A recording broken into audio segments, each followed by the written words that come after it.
Hi, welcome back or welcome to my channel if you're new here. My name is Debbie Mediati. I'm a licensed psychotherapist and women's empowerment coach. I'm the creator and founder of Rebel Therapy and now Rebel Coaching. So I've started this series to look at each of the major arcana of the tarot. The reason being is because the tarot is one of the modalities that I use in my work. It's quite beneficial for increasing your level of self-awareness.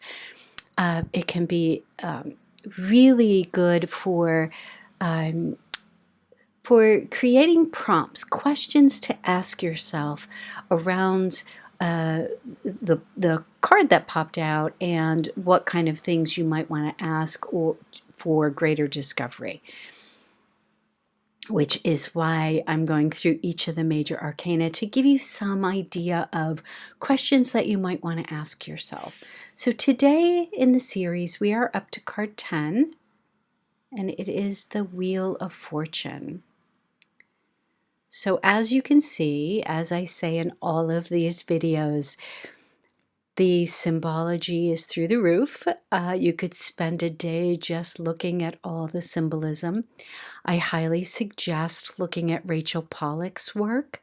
She has a couple of books that are brilliant as far as the historical meanings, the symbology, historical meanings of the cards, and some different alternative ways of looking at these cards. So for the Wheel of Fortune, now whether you have specifically pulled the Wheel of Fortune as a inspiration card, as something that an energy that you want to work with, and so you are keeping it on your altar, let's say, or you are posting it somewhere where you can see it and checking in with its energy each day, or you come to your cards on a daily basis and you ask a question or seek guidance, and the Wheel of Fortune popped out. So what does it mean? So certainly what we do know is that the Wheel of Fortune is as you would think. It is the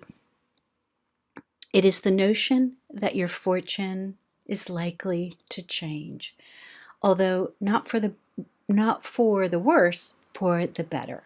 Okay? But its deeper meaning is really around this notion of the spiral, the circle, that all things come and go in a circle, right? We need to look no further than outside our windows for the season changes, right? This is quite indicative of the spiral of birth, death, rebirth, right? And if you look at the card, right, we've got the Sphinx at the top with a sword. We've got archangels with books. Everyone in the corners has a book. And then we have some devil-like looking creatures around the rim.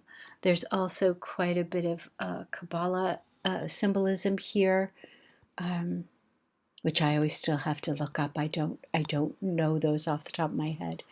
But it's showing the circle of time, right?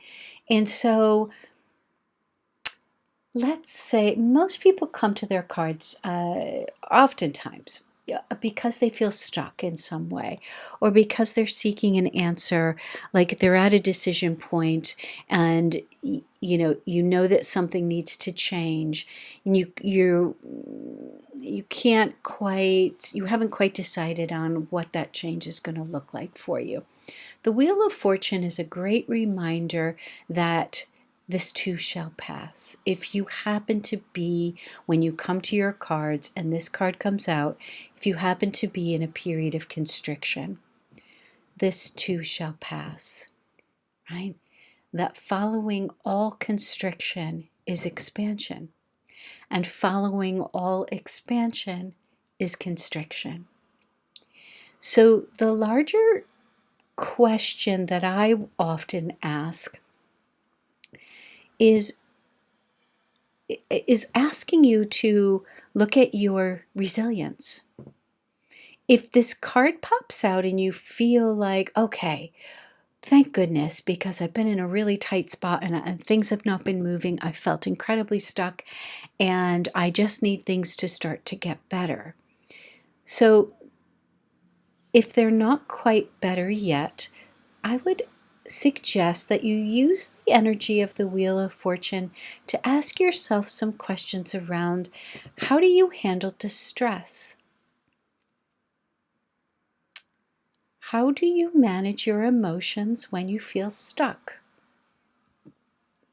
Are you aggressive? Are you miserable? Are you complaining all the time? Are you somebody who tries to make the best of it? Do you rally your resources and know that you've been through something like this before and you will get through this current iteration of difficulty? That's resilience, right? So the Wheel of Fortune can be a reminder that nothing lasts forever, not even good times, right? But feeling stuck is also a state that will not last forever. If you happen to find yourself in a winter moment, know that spring is always around the corner, right?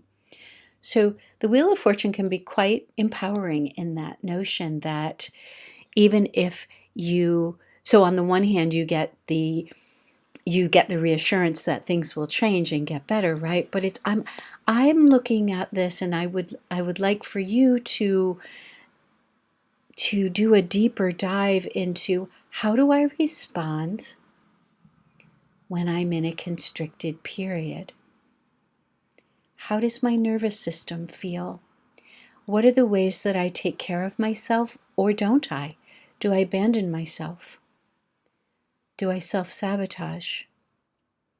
Do I isolate when I know that what would be better for me is to seek out loved ones, seek out guidance, right? But rest assured, at its foundation, the Wheel of Fortune says, you got this. It's going to be okay. I would suggest that in the times that we're living through right now, here in the United States and globally, but certainly here in the United States, it might be a good idea to pull out your Wheel of Fortune in whatever deck you use and keep it visible as a reminder of your resilience, as a reminder that this too shall pass, not without some hardship. And how are you going to manage that? Okay. I hope that that's helpful. If you have any questions or concerns, comments, I'd love it if you'd leave those in the comment section below. I will also leave my information in the description box below if you'd like to contact me or work with me in any capacity. I would love that. And I will see you again soon. Thank you so much. Bye.